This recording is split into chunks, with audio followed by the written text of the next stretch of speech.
Kuma's a top 5 favorite character, right? Whitebeard, Nami, Robin, Kuma, and or Zebek.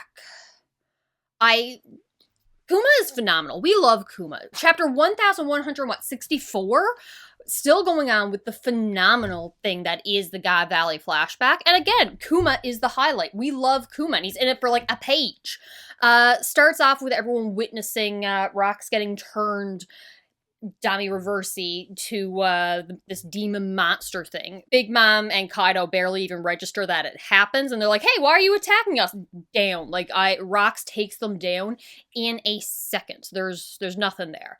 Whitebeard, my beloved, stands up to him as like, "So this is what it is," and probably recognizes that he's grown wings and teeth, and clashes with him, not with his big knot sword, whatever it's called, but uses his own devil fruit power, and they like not split the island, but the big God Valley classic mountain, yeah, half of that goes down.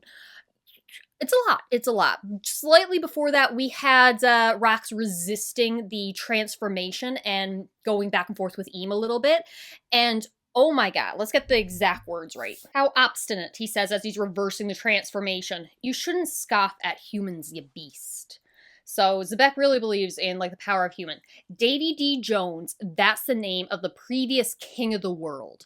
And Eam gets pissed. I don't think we've ever seen him angry like this. Insolent fool, that wretch was never king, not for a single moment. Thou has no place in the fate that binds Mew and Davy. So there's a connection between the original Davy Jones and Eam. Then you shouldn't be so scared. It's just a name after all. People are so scared of the will of D. You've been afraid for a long time, haven't you? Afraid that one day someone's going to inherit Davy's will and fulfill their promise. Okay. Is the will of D the will of Davy? And just Davy D. Jones that happens to also have D in his name, and is like, it's not Davy Jones. I'm very confused. But the will of Davy and the will of Joy Boy are two different things. However, Davy Jones is not Joy Boy because Zebek says, I wonder who scares you most. Davy D. Jones, Joy Boy. And it's Davy D. Jones, question mark, Joy Boy. I would think that would imply that Davy D. Jones and Joy Boy are two different people, unless he is saying that, hey, also known as Joy Boy. I'm so excited, but what got me most is we're waiting for someone to inherit the will of either Joy Boy or Davy Jones, or both, most likely both. And if Blackbeard is the inheritor of Davy Jones' will, and Luffy is clearly Joy Boy, so back in Marineford, Whitebeard had said, you're not the one that I had thought he said he's waiting for. And I'm like, is he referring to Zebek? And we just assumed it was Roger. No, I went back to the chapter and he specifically said Roger, at least in the English translation. He says to Blackbeard, you're not the one Roger's waiting for. So if Roger learned the truth about the Void Century, about Joy Boy, about Davy Jones, about Eam, about everything, about the Void Century, he thought he was the closest to being the inheritor of Joy Boy's will, and he was waiting for someone to inherit Davy Jones's will, then realizing neither was the case because he was too early. Could he have been like taunting Blackbeard about that? You're not even the one who will inherit not only Joy Boy's will, you're not even going to inherit Davy Jones's will, because it's actually going to be Buggy. Conspiracy theory. I don't think that Oda would actually do that. Could his mother still be alive? And it turns out, hey, she's also the Davy clan, not just by marriage. And she'll inherit the will? Is Blackbeard going to change? Because he doesn't feel like someone who really understands anything. He feels like a conqueror, and that's not the vibe I'm getting from Davy Jones. And if we're talking about a promise, could Davy Jones have a connection to Fishman Islands? I don't know. I hear Davy Jones, I'm thinking pirate. I'm thinking water related. But it's clear, I don't know. There's so much going on. My head is spiraling. Anyway, Eam talks about how he's you're going to fade into obscurity. Your entire lineage is gone. I'm going to wipe you all out. I found the perfect soldiers. Docile, easily manipulated giants. And this is when Rox gets mad. It's like, leave Harold alone. He doesn't have anything to do with this. He just wants peace, unlike you. And that's when the reversal really takes over. And I do agree with people that are theorizing that this domi reversal really only works on one's homeland. There are those who say it's a creation, or it's related to extreme emotions, and that's what caused you to fall into it. So that could definitely be it. This is what ticked him off to cause the transformation to fully take over.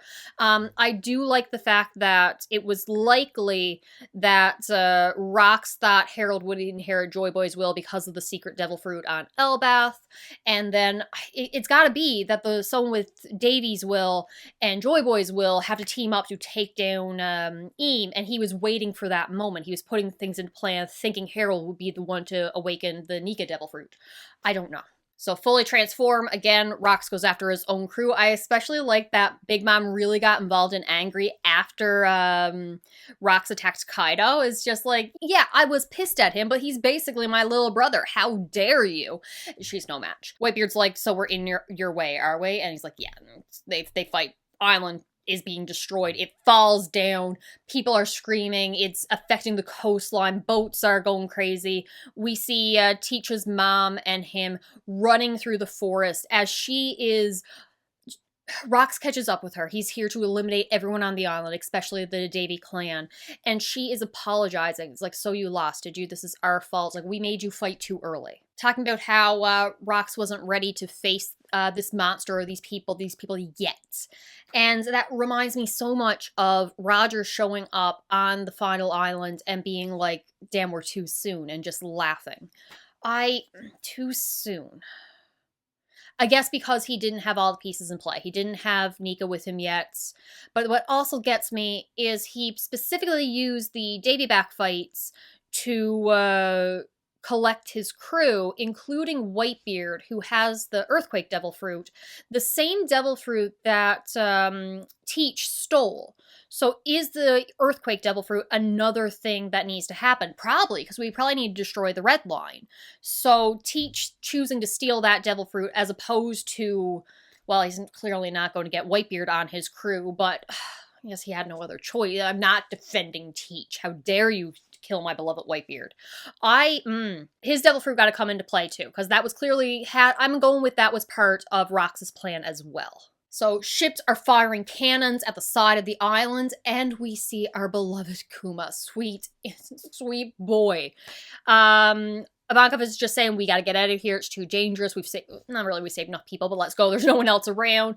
Kuma's just like, one more person, there could still be someone around, give me a minute. He sees someone in the distance and runs after them. He ends up on the coast just as Eris and Teach are about to be just either killed by Rox with his own hands or the cannonballs that are coming towards them. And without hesitation, Kuma charges forward, touches them both, and sends them elsewhere. Sends them flying, teleport, whatever.